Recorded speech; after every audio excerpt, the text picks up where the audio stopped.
sebentar tadi adalah video nyanyian daripada seorang lelaki di dalam sebuah majlis perkahwinan. Untuk mengetahui lebih lanjut, marilah kita mendengar bingkisan yang selanjutnya daripada saya, wartawan Majalah Islam. Okey, baiklah. Kita akan mengupas dengan lebih lanjut tajuk yang kita akan bincangkan dan kita utarakan sebentar tadi, iaitu majlis perkahwinan. Adakah dibenarkan muzik dan karaoke? Okey, pada era yang serba canggih dan moden ini, kebanyakan daripada masyarakat kita sudah terdedah dengan membuat satu konsep, iaitu lebih dikenali sebagai karaoke di sesebuah majlis perkahwinan.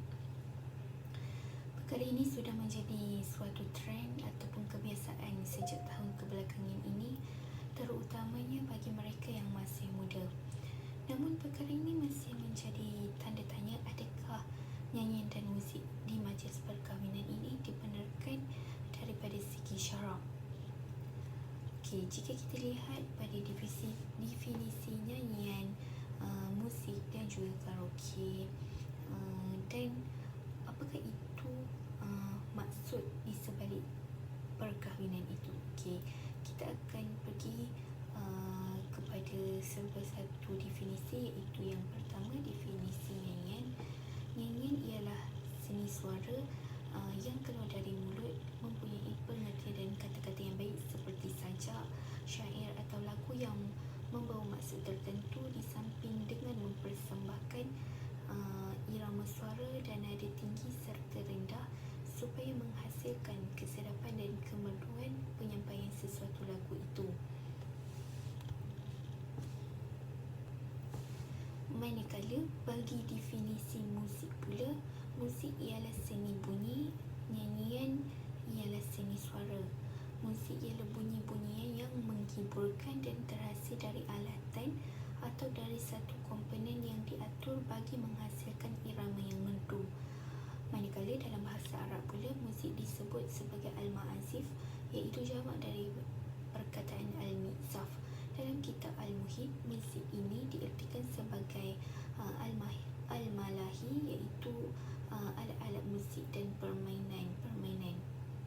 Contohnya sebagai trompet, seruling dan lain-lain lagi. Okey, jika dilihat daripada segi definisi perkahwinan, apa yang umum ketahui, perkahwinan ini adalah satu hubungan, iaitu antara lelaki dan perempuan. Namun begitu, bagi definisi perkahwinan menurut syarak, perkahwinan atau nikah menurut bahasa ialah berkumpul dan bercampur. Manakala menurut istilah syarak pula ialah ijab dan qabul, iaitu akad yang menghalalkan persetubuhan antara lelaki dan perempuan yang diucapkan oleh kata-kata yang menunjukkan nikah menurut peraturan yang ditentukan oleh Islam. Boleh tak pasang lagu di majlis kenduri? Kenduri kahwin lah, takkan kenduri cerai. Orang pasang lagu kenduri kahwin. Jawabnya, diharuskan. Sehingga satu pendapat mengatakan harus juga jika perkahwinan di dalam masjid. Siapa gitu semua. Lepas tu jangan kita ekstrim sangat. Ngaji-ngajilah. Nak, jangan siapa benda hak harus, siapa kita kata haram. Bila buat kenduri kahwin sebenarnya boleh bernyanyi-nyanyi, boleh bermain muzik, pasang lagu boleh. Cuma hak kata boleh tu lagu-lagu yang dibenarkan sahaja. Jangan panggil penyanyi perempuan mari nyanyi live situ, hukumnya haram, tak boleh lah.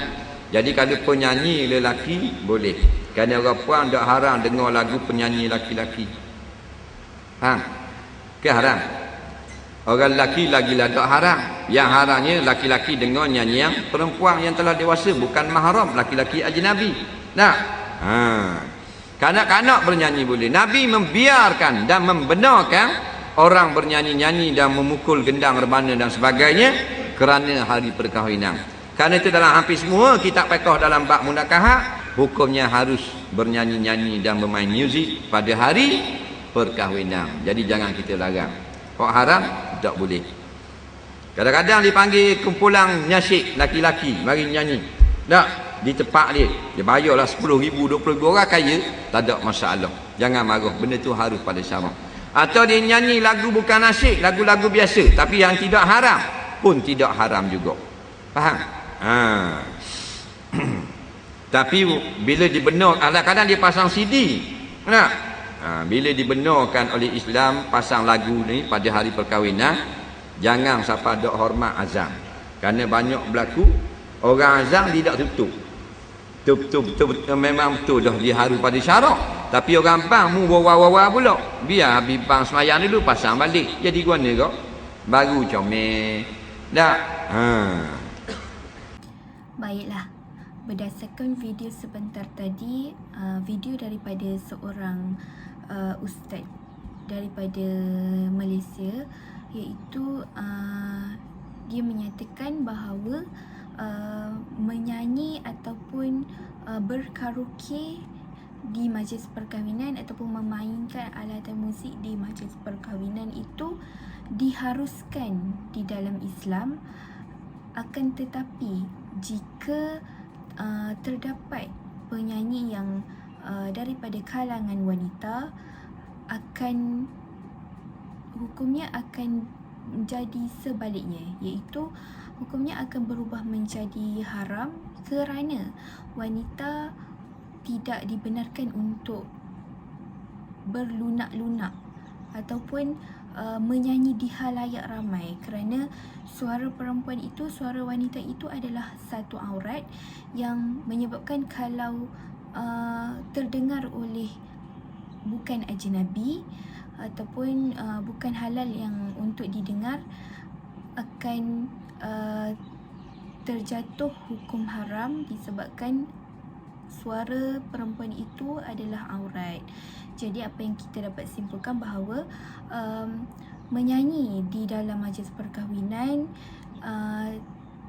dibenarkan, diharuskan, akan tetapi kita haruslah menjaga batasan agar tidak berlebih-lebihan, iaitu bernyanyilah seperti nasyid ataupun zikir agar majlis perkahwinan itu diberkati oleh Allah Subhanahu Wa Taala di dunia dan juga di akhirat. Tapi kalau kenduri kahwin yang karaoke ramai-ramai itu, akak memang tahu ke dalam itinerary itu tulis karaoke? Tak tahu kan? Memang akak datang nak makan, nak ucap tahniah kepada tuan rumah, akak tak tahu kan? So ketika akak makan, karaoke itu ataupun lagu-lagu itu berkumandang, apa akak buat? Akak terkenang zaman dulu-dulu Zaza, akak pun syahdu sekali. Orang tunggu pegang pinggan nak makan, akak pun layan lagu tu. Itu memang tak jadilah. Baik akak tak payah datang regularly. Tapi kalau akak pergi memang nak meraihkan jemputan, lepas makan, jumpa tuan rumah, balik, lagi-lagi nampak tempat sesak, orang nak makan pun tak ada tempat duduk. Bukan meraihkan seronoknya orang bermaksiat, ada joget lambat dan sebagainya, akak terbalik. Sebab akak bukan Imam An-Nawawi. Kalau Imam An-Nawawi, sampai kat simpang, dengar bunyi bising-bising ni, majlis maksiat kalau macam ni, bercampur yang halal dengan yang haram. Imam Nawawi akan patah balik. Sebab apa? Sebab aku tak boleh duduk dalam majlis macam ni. Kita bukan Imam Nawawi, sahabat-sahabat dirahmati Allah. Maksudnya, kalau kita patah balik, jiran kita tu nampak, tu macam Minah je tu, pasal apa dia patah balik? Agak-agak hubungan dia dengan kita makin baik ke makin renggang? Kan? Ni Minah aku memang tak jadi datang ni sebab kau jemput orang-orang bermaksiat, joget lambat, semua kau nak masuk neraka ke apa? Kan? Macam confident je kau masuk syurga kan, sahabat-sahabat? Jadi kita tak redha kepada perkara itu sebab bukan kita plan pun untuk duduk dalam majlis seperti itu. Selesaikan hajat kita sudah. Itu maksudnya kan, ada cara-cara kita dalam bermasyarakat. Setelah yang kita lihat video sebentar tadi, dapat kita simpulkan bahawa kita bukan berniat untuk menghadiri majlis perkahwinan itu semata-mata hanya untuk nyanyian dan karaoke. Namun begitu, kita menghadiri majlis perkahwinan itu dengan tujuan untuk meraihkan jemputan perkahwinan dan meraihkan orang yang pengantin yang bakal membina bahtera pada masa akan datang. Namun begitu, terdapat juga pendapat yang lain yang berkata jika Imam Nawawi, pada pandangan Imam Nawawi, apabila dia sampai di sesuatu majlis ataupun majlis perkahwinan ini, jika dia terdengar pekikan ataupun hiruk pikuk, dia akan berpatah balik kerana anggapannya adalah majlis tersebut majlis maksiat, iaitu bercampur halal dan juga haram. Maka Imam Nawawi mengambil keputusan untuk berpatah balik. Namun begitu, kita sebagai masyarakat pada zaman kini, kita dikategorikan sebagai manusia yang banyak melakukan dosa dan juga pahala lah. Kita bukan Imam Nawawi yang boleh berpegang teguh kepada prinsipnya. Sebagai satu kesimpulan, kita digalakkan untuk menyelesaikan hajat kita terlebih dahulu dengan hanya menghadiri majlis perkahwinan sahaja, bukan dengan niat untuk bersukaria. Assalamualaikum, Cik. Salam. Maaf ganggu. Boleh ke saya nak interview Cik sikit? Boleh? Okey, hari ni saya nak tanya berkenaan dengan adakah karaoke di majlis perkahwinan tu dibenarkan dalam Islam? Bagi saya lah tak elok kot. Sebab mungkin kalau karaoke tu macam mengganggu jiran tetangga dekat kawasan tu lah. Macam tu lah. Okey, yang tu je. Ya, Okey, terima kasih, Cik. sama. Assalamualaikum, Cik.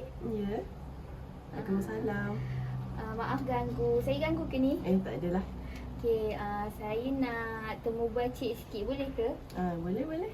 Okey, ni berkenaan dengan adakah karaoke dibenarkan di dalam majlis perkahwinan menurut Islam? Okey, kalau menurut saya ianya dibolehkan tapi tak adalah terlalu berlebih-lebihan. Sebab kalau majlis perkahwinan tu kita tahu dia merupakan satu ikatan yang suci kan. Jadi bila ada karaoke yang berlebih-lebihan, ianya akan jadi tak ada keberkatan lah dalam perkahwinan tu. Macam tu je lah. Yang tu je, Cik. Tu je lah pendapat saya lah. Okey, terima kasih, Cik. Okey, sama-sama.